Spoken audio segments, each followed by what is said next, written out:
Ano sinasabi nila lagi pag naka-off na yung mic? Hindi namin gusto yung ginagawa namin. Putang ina, bakit hindi ginagawa? Diba?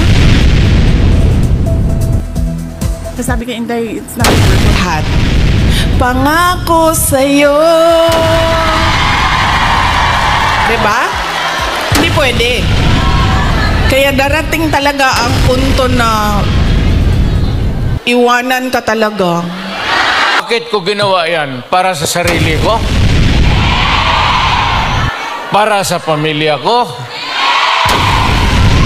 Para sa inyo? Po ang news, Lecture Hiking TV. Huwag kalimutan mag-click all bell para lagi po tayong updated sa ating mga panibagong video at mag-subscribe na ang balita. Mainit-init pa pag-usatin, Inday Sara bumisita sa PDP Sleep Tutorial at ito ang ating panoodin at nakapagandang mga message. Trua Duterte, maganda ang kanyang pinagsalita haban sa kanyang issue sa drug war. Ito panoorin at pag-usapan. BP Inday Sara salta at blooming na blooming pa at confident pa sa kanya yan.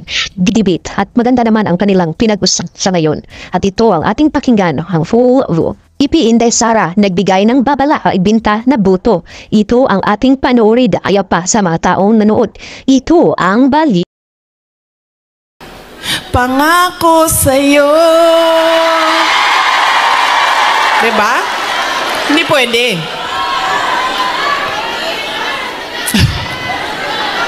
Ma'am, ganyan talaga yan, ma'am. Sa tingin ko naman kasi talaga totoo, walang forever.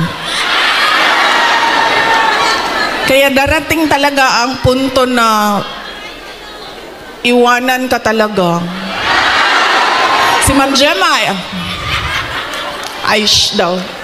Shh.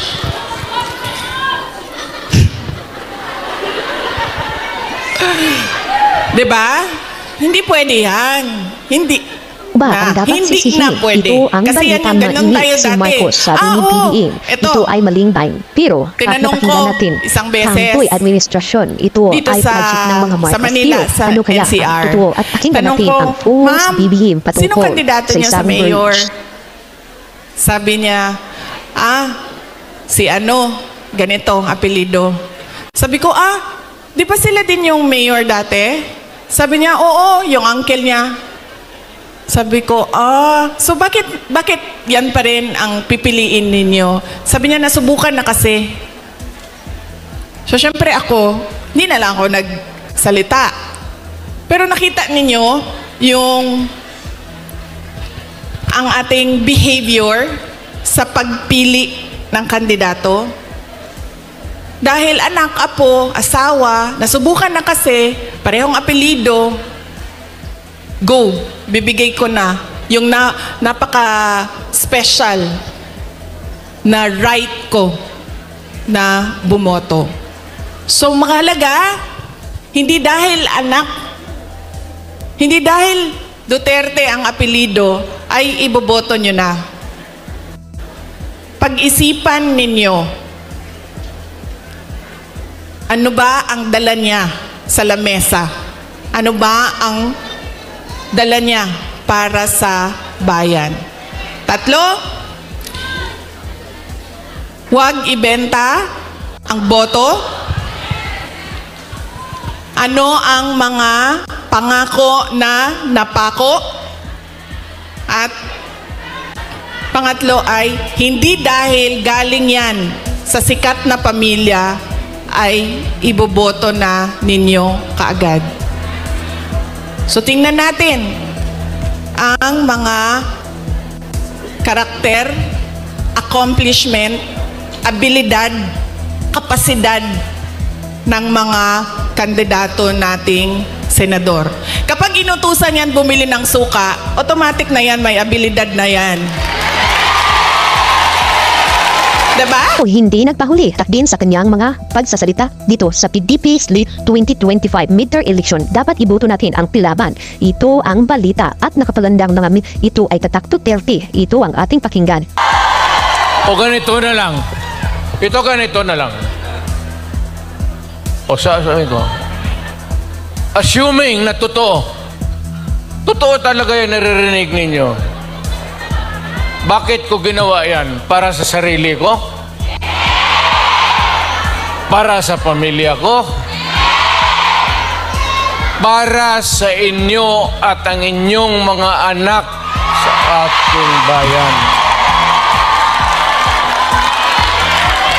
Kaya ako man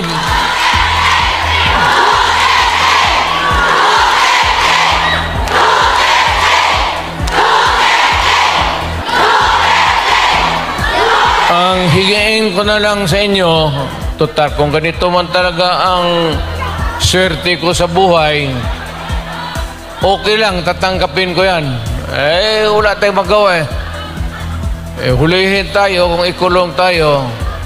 Kaya lang, meantime, mag-contribute kayo, baski $5, $10, para paglabas ko sa presuhan, pagawaan ninyo akong monumento. Makikita Katabi ni naman sa Rizal. video na bago pa makadaan ang truck, Si Rizal ay may nauna hawak nang na gumuho libro ang tulay bago pa sila makadaan.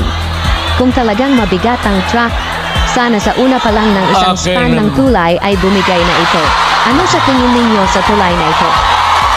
Sa halagang umabot na sa 1.2 bilyon na pondo, ay bumigay pa ito dahil lang sa isang truck tumahimik na may ba ang kargang bayan bato. natin kung Dahil ayon sa DPWH, nasa 45 tons lamang daw ang Filipinos, maximum capacity nito.